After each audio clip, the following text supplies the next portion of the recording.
Welcome to today's video session in Basic Cooking and Making a Meal, brought to you by the Brain Injury Association of Maryland and part of our skills training videos. Today in the cooking series, we are going to be talking about how to read a recipe. And we're going to be focusing on reading and using a recipe today because a recipe can be really useful in order to find new recipes for foods that you want to make.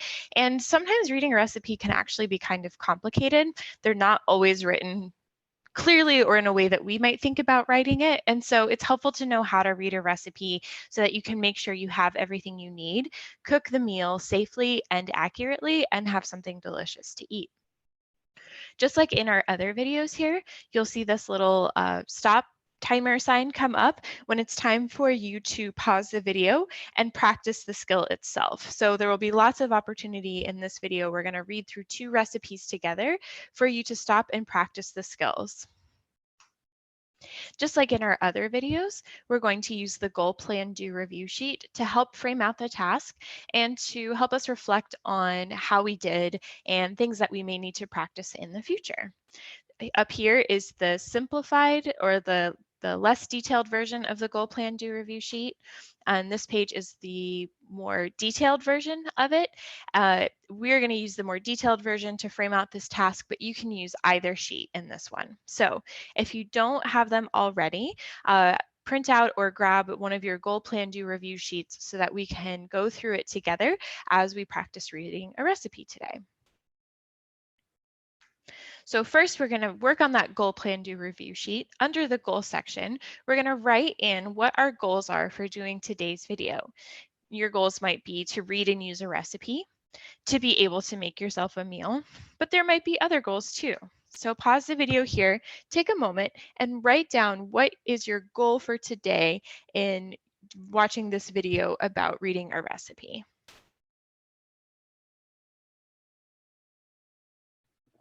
Okay, so now we're going to move into the plan section. We're going to think about how we're going to accomplish your goal, perhaps, of being able to read a recipe and we're going to go through and write down the steps. So the steps that we're going to use today for reading a recipe are finding the recipe we want to use, looking at or figuring out how much time we need to make the recipe, looking at our ingredients list, checking to make sure we have all of the ingredients, reading each step of the recipe and making notes as we read, identify the equipment we need, gather the ingredients and equipment, prepare our ingredients according to the recipe, and then following the steps of the recipe. So take a moment here, pause the video, and write down the steps that we're going to be using today for reading a recipe. Next, we're going to think about the materials and equipment that we need. First, we're going to need our recipe. We are also going to need cooking equipment, and we are going to need our ingredients. Now, in this video, we're not going to actually make the recipes that are here, but in general, if you are going to read a recipe, these would be the things that are needed. So you don't need to have the ingredients or the equipment shown in today's video. When we do the other videos, when you watch the other videos about preparing the different foods, then you will need the ingredients and equipment in order to follow along. But for now, pause and write down the equipment that is needed for reading a recipe on your goal, plan, do review sheet. Next, you want to give yourself a number about how well you think you're going to do on today's task of reading a recipe from 1 to 10. If you're really familiar with reading recipes and you think it's not going to be very challenging, you might give yourself an 8 or a 9, maybe even a 10. If this is very new to you and something that you're not familiar with, you might score yourself lower, maybe a 2 or 3 or 4. And thinking about how much will you get done. So pause here and rate yourself on the scale of 1 to 10.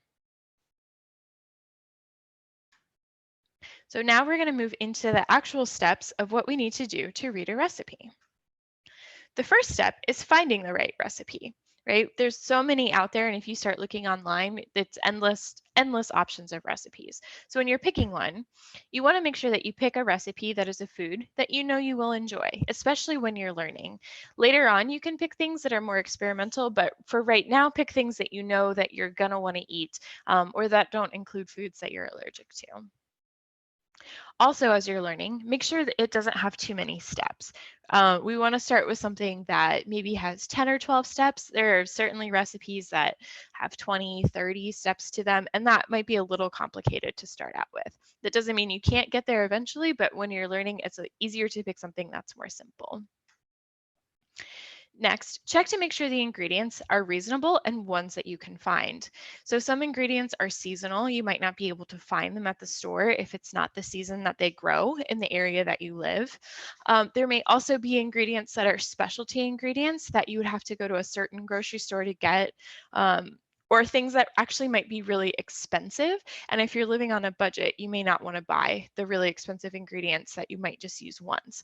So it's important to check the ingredients list and make sure it's things that you're able to access and purchase and fit within your budget. You also want to make sure that it doesn't use equipment or kitchen tools that you don't have available to you. There's definitely a lot of workarounds. So if something requires a large pan, but you only have a large pot, usually you can make that work. But there are certain things like if you need a blender or a food processor to make the recipe and you don't have one of those, it's probably not a recipe that's going to turn out great if you don't have one of those items. So just double checking and making sure that most of the equipment there, you have the equipment or something equivalent to it. When you're looking for recipes, you can use cookbooks, you can look online, or you can take recommendations by friends or family. I like recommendations because if somebody's made the recipe once before, they know it's turned out well. But there's a lot of places to look online, and you can look for any type of food that you might be interested in, different types of health foods if you're looking to cook a little more healthily. So, it's something that you can spend a lot of time looking for. In today's practice session in practicing reading a recipe, these are the two recipes that we're going to practice using skillet meatballs and marinara and shrimp and broccoli stir fry. So the first thing we need to do is to make sure we have enough time to make these recipes. It's important that you have enough time to make it because you don't want to feel rushed while you're cooking. If you run out of time, you may not be able to cook the food all the way through, or if you have to leave, you might leave the kitchen a total mess because you don't have time to cook it and clean it up. So make sure that you are giving yourself enough time to be able to cook. Some of these recipes will tell you the length of time needed to prep and cook the food at the top, and some of them you might have to figure out. If they don't tell you though, you'll have to read the recipe to add up the time. So we're going to take a look here. So take a moment here on this recipe and see if you can figure out how long it will take to make this recipe. So this one is actually really nice because it tells you at the top. So it says your prep time is 10 minutes. So your prep time is the amount of time it takes to get everything together and get the ingredients ready to cook. Then it tells you the cook time, and the cook time is the amount of time needed to actually cook the food for it to be done. And they do the math for you to tell us that the total time needed to make this recipe is 45 minutes. So if you were going to make this recipe, you would need to make sure that you had at least 45 minutes to be able to cook. Now this recipe here, the shrimp and broccoli stir fry, doesn't actually tell us at the top how long it's going to take to make the recipe. So take a moment here, and at the bottom, I've shown you that the prep time is at least 5 minutes, the cooking time is 10 minutes, and the total time needed is 15 to 20 minutes. See if you can look in the recipe to figure out how I might have figured out how much time was needed to prep and to cook the meal. So because this recipe doesn't tell us at the top, we have to read through and scan the recipe to look for the amount of time in the recipe. So first, it tells us that we need to cook the garlic for at least 30 seconds. So we know that that's giving us around 1 minute to cook the garlic if we're rounding up. Then it says that we need to cook for about the next step for about 4 minutes. So now we know that we have at least 5 minutes of cooking time. And then it tells us again that we need to cook something else for about 4 minutes. So now we're at about 9 minutes. And then it says to cook about 1 minute together. So that gives us an estimated time of about 10 minutes of cooking at least, although we can give ourselves a little wiggle room for more. This recipe does not tell us the amount of prep time, but looking at the amount of ingredients at the top, we can see that we might need to do some things to get it ready, but nothing super complicated. So I estimated about 5 minutes, which would mean our total time to make this recipe is 15 to 20 minutes. This is obviously not exact, and it could potentially take longer, but this gives us a general idea of about how much time. This isn't something that needs to go in the oven and cook for an hour, say, right? This is a shorter recipe. And this, again, can just be helpful when figuring out what you're going to make or when you're going to make it to make sure you have enough time. The next thing that you want to do when you're looking at a recipe before you start cooking is to look at the ingredients list. So you're going to read the ingredients list. You want to make sure you know what ingredients or foods are on the list.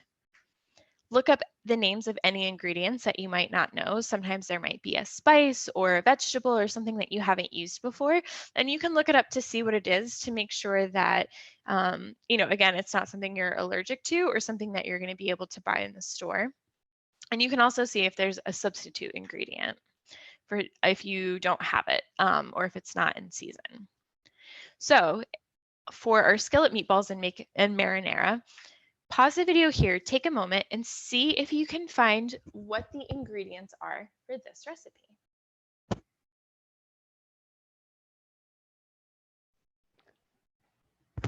So you might have noticed that most ingredients are listed at the top. Most of the time, the ingredients are listed at the top of a recipe. There are very few recipes that don't tell you what the ingredients are before you get started. So our ingredients are listed here at the top. And to make this recipe, we would need 1 pound of Italian sausage, 1 cup of breadcrumbs, 1 egg, 1 yellow onion, 2 tablespoons of olive oil, 1 jar of marinara sauce, and 12 ounces of pasta. And it says we could use any shape or any type of pasta or vegetable noodles if we preferred.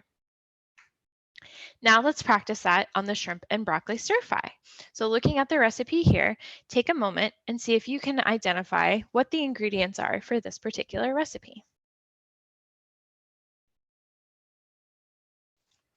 So just like the other recipe, our ingredients are listed at the top here, and we would need low sodium vegetable broth, rice vinegar, soy sauce, ground ginger, sriracha or hot sauce. This says a stevia brown sugar blend, but we could also use real brown sugar if you didn't have that. Olive oil, garlic, medium shrimp, peeled, deveined, and tails cut off. This recipe gives a tip that we could also use frozen shrimp if you didn't want to go through that process with fresh shrimp, and broccoli. Next, after you've identified what the ingredients are for the recipe, you want to check to see if you have the ingredients in your kitchen. So you'll check in your kitchen and your pantry to make sure you have everything needed. There are certain ingredients that you could substitute if you don't have them. So if you were using a recipe that called for, say, a spice such as nutmeg and cinnamon, and you only had cinnamon, it would probably be okay just to use that. But I would recommend, if you're not sure and you're new to cooking, to look up online to see if you can substitute ingredients. In certain recipes, there are definitely ingredients that cannot be switched out. And if you're planning out ahead of time, say you're trying to figure out what your meals are going to be for the week and you've found a new recipe that you want to try, use the ingredients list to make your grocery shopping list. So check your pantry and your kitchen to see what you already have. And then after that, for whatever you don't have, can go on your grocery list. The next thing you're going to do is read through the steps of the recipe. You want to take your time to read through each step. So you might scan it first just to figure out how long it will take or what ingredients will be needed. But then before you get started on cooking, it's really important to read through to make sure you understand each of the instructions, because it's definitely pretty stressful if you have things cooking in a pan and you're not really sure what it's telling you to do next. If something that you read is confusing, take a minute to read it again. Break it into smaller steps to see if you can figure out what each little step is, or ask someone for help to help clarify what it is. There may be certain cases where the recipe is actually not that clear, and in that case, it may not be a good recipe to use, and you can look to see if you can find a recipe that has for the same food that was written by someone else that might be less confusing. Sometimes it's helpful to block out part of the recipe and just read one section or step at a time. So if something has 12 steps, that can feel like a lot to read through. Hold up a piece of paper over the recipe and just read step 1 and then uncover step 2 and just read through it little steps at a time. And read the recipe as many times as you need to make sure you understand the steps. You don't need to have it memorized because we'll have our recipe with us and be using it when we're cooking, but you just want to make sure that when you get to each step, that you're not confused and that you'll know what to do. So we're going to practice that a little bit here.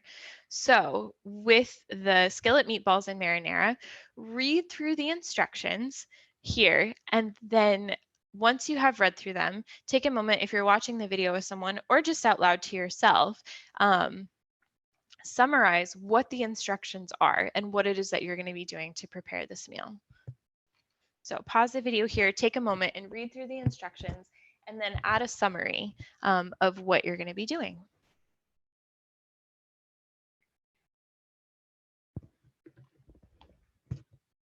So for example, in this recipe, I would summarize the recipe to say, the first thing that we're going to do is combine the sausage, the breadcrumbs, the egg, and the onion in a bowl.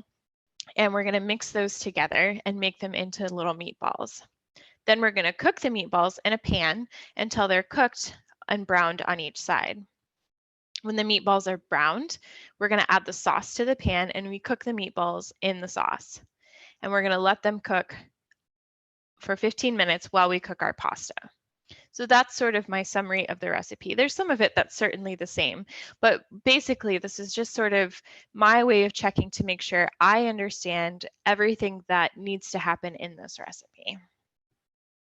So we'll practice that again with the shrimp and broccoli stir fry.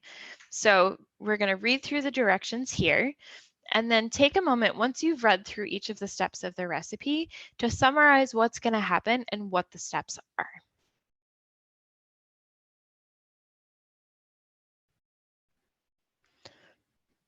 So for example, for this recipe, I would summarize the steps to say, the first thing we're going to do is mix together the liquids to make our sauce. Then we're going to cook the garlic and add the shrimp and cook the garlic and shrimp together. Then we cook the broccoli. Then we combine the shrimp and the broccoli and cook them together and add our sauce or our liquid and cook again until it's ready. Right? So again, just really simple summary, just to show again that I understand what's happening and when each of these steps are going to happen.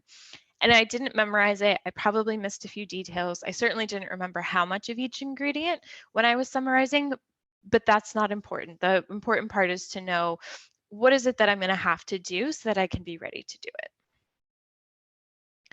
The next thing you're going to do before cooking while you're reading a recipe is to identify the equipment that you need.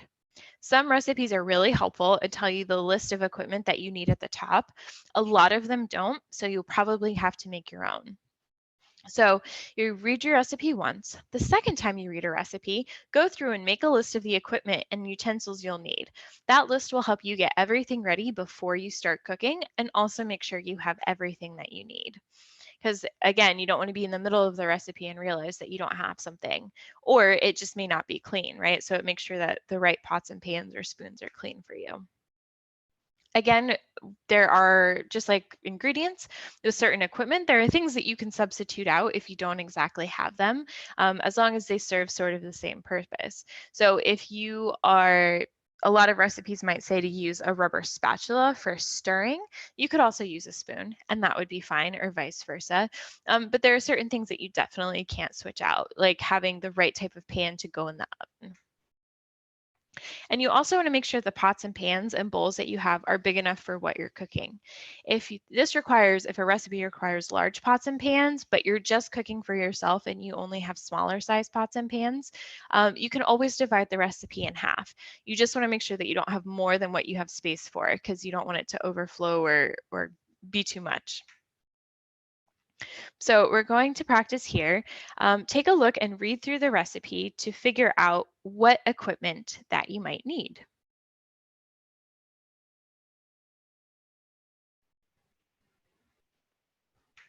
So for this recipe, sorry, I'm stuck here. So the equipment that we'll need is,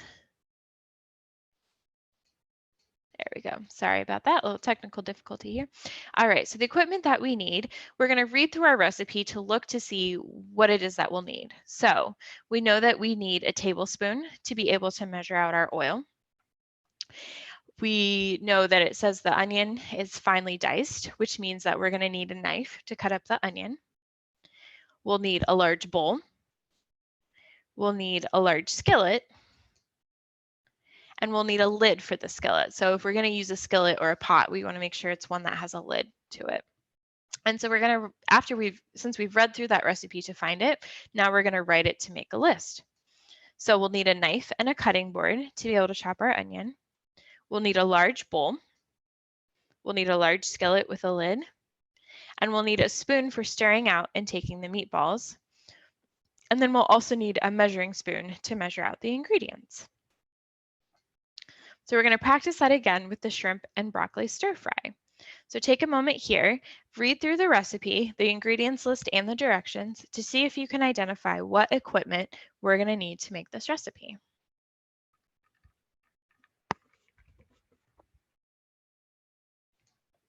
So when we look at the ingredients list, it says we need 1/4 cup, so we'll need a measuring cup.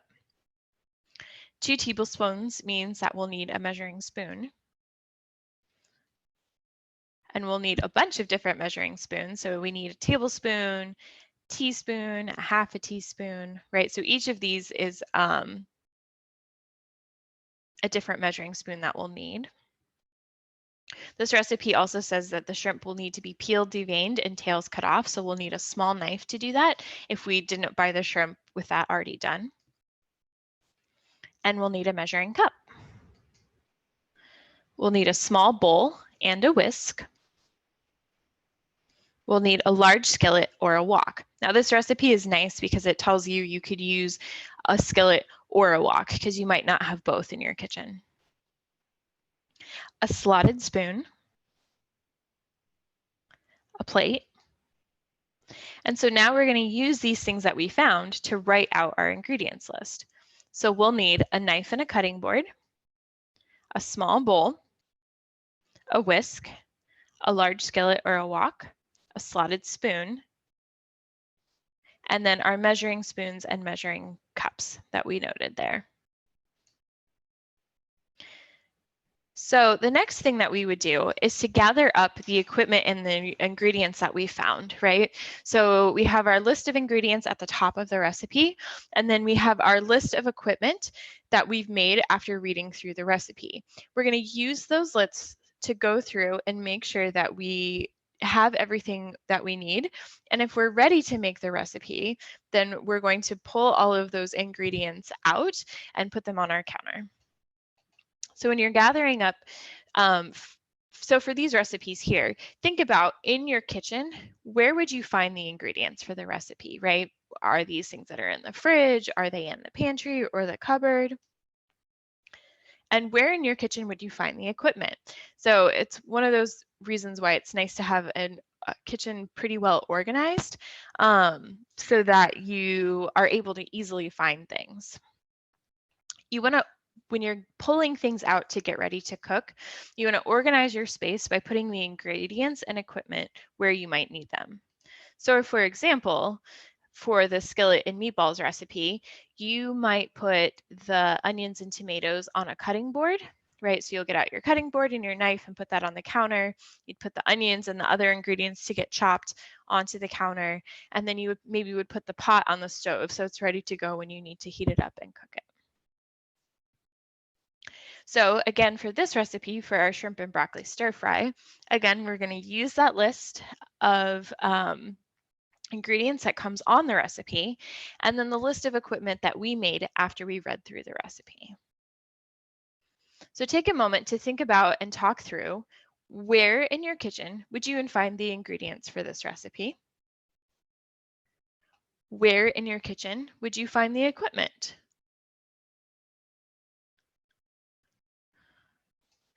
Organize your space by putting the ingredients and equipment where you will use them. So thinking through the shrimp and broccoli stir fry recipe, where would you put the stuff that needs to get prepped and the stuff that needs to get cooked to help organize it?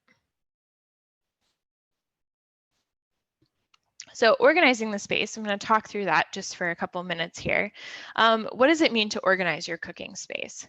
So you'll put the equipment where you're going to use it, right? So you don't want to have 3 different counters of stuff or have things that you're going to prep on the table and on the counter and by the stove. You want to make the amount of space that you're taking up as small as possible because it's going to be easier to move from prepping into cooking. You're going to be able to find everything that you need before you start cooking and while you're cooking, and it's going to make the process a lot easier.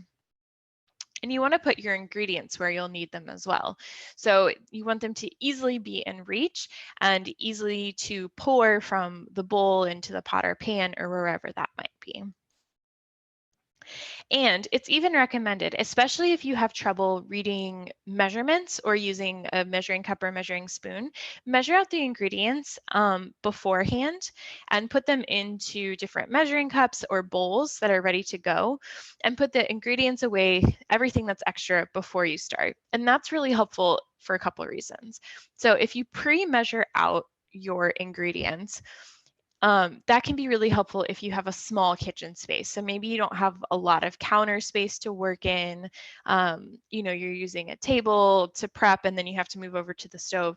It helps clear out the space. So if you are able to put away bottles and bags of things, extra containers, put all of that away because your stuff is pre-measured. That can be really helpful. And then the other reason why it's helpful to pre-measure your ingredients is that you're not trying to read and measure things out while following the instructions. So you can see in the picture to the right here, this person has everything measured out. So as they're adding each ingredient, they only just have to dump whatever is already there because they know they've already taken the time to measure it. And this can take a lot of the stress out of cooking because you're not trying to measure out a cup of beans or a cup of carrots or half a cup of oil while you have something on the stove. If everything's ready to go beforehand, that can make it a lot easier. So I definitely recommend that strategy. So once you have your recipe, you've read through it, you understand the steps, you've found all of your ingredients and your equipment, you've brought everything out, you're in your space ready to go. The next thing you're going to do is to prep your ingredients. And that means you want to prepare things so that they're ready to be cooked before you start. If you're making a recipe where you need to cook the onions first, you don't want to have the pan on the stove with the oil heating up while you're cooking the onion, because your oil will get too hot and it might take you a minute to cut up the onion. So as much as you can prepare ahead of time, it's going to make things a lot easier. Some examples of what it means to prep the ingredients is chopping everything up before you use it, measuring things out into measuring cups. And if you only have one set of measuring cups, but you have a few different bowls, you can measure things out and then pour it into a bowl and use and dump the bowl of ingredients in later. And again, like I said, you might find it easier to measure everything out ahead of time and put it into different bowls or cups so that you don't then have to measure while you're cooking. So for our skillet meatballs and marinara recipe here, how would you prep the ingredients? If you're looking at the instructions over here, what it tells you, what might you do ahead of time before you start cooking to make it easier? So take a moment and pause and think about what you might do to prep the ingredients.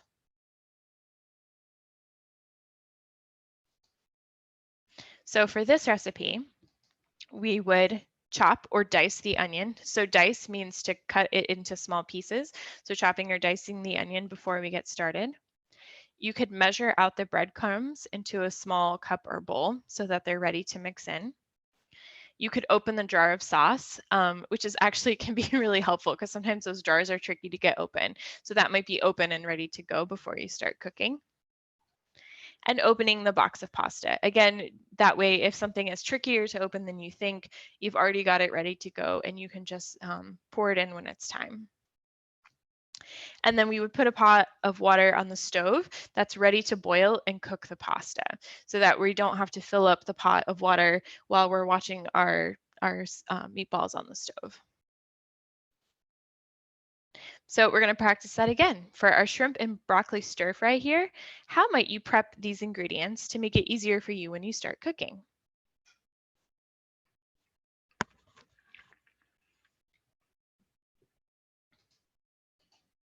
You could chop or mince the garlic. Mince means to cut it into really, really small pieces. Prepare the shrimp. So if you bought fresh shrimp that did need to be peeled or deveined and the tails cut off, you would do that before you start doing any of your cooking. And chopping up the broccoli, especially if you got big heads of fresh broccoli.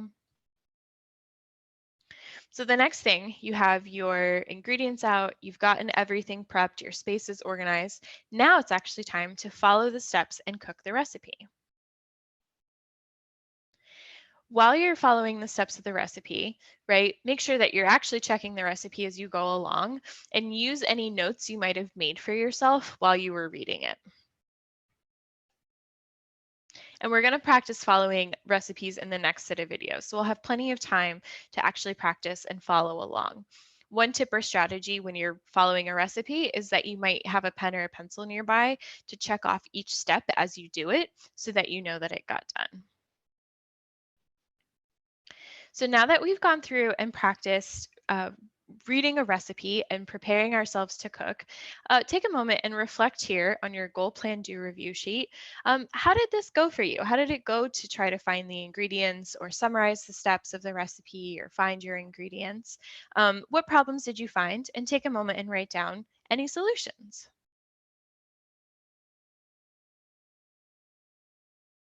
Next, check in with yourself and see, how did I do on this? Was it easy for me to read the recipe and find the information that I needed? Or was it trickier? Is this something that I might need to practice a few times to really feel comfortable with cooking? What was helpful and what was not helpful for you? And what might you want to try differently next time? So take a moment here and fill out the rest of your goal plan do review sheet.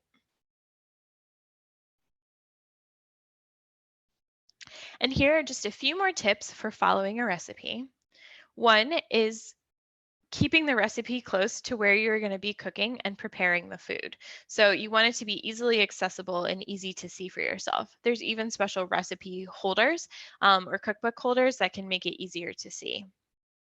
You want to highlight or underline important steps as you're reading through the recipe to make sure that you don't miss them or forget them. And again, read the recipe more than once before you start cooking so that you're more familiar with it. The more familiar you are with it, the easier it will be.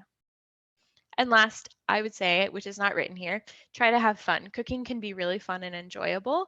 And so doing some of these steps and tricks to help yourself feel prepared and ready can make it a much more enjoyable task. And it's something that we have to do every day because we have to eat. So we might as well make it something that we enjoy doing. So thanks for following along with this, and I will see you in our other videos as we are going to cook a few different food items here.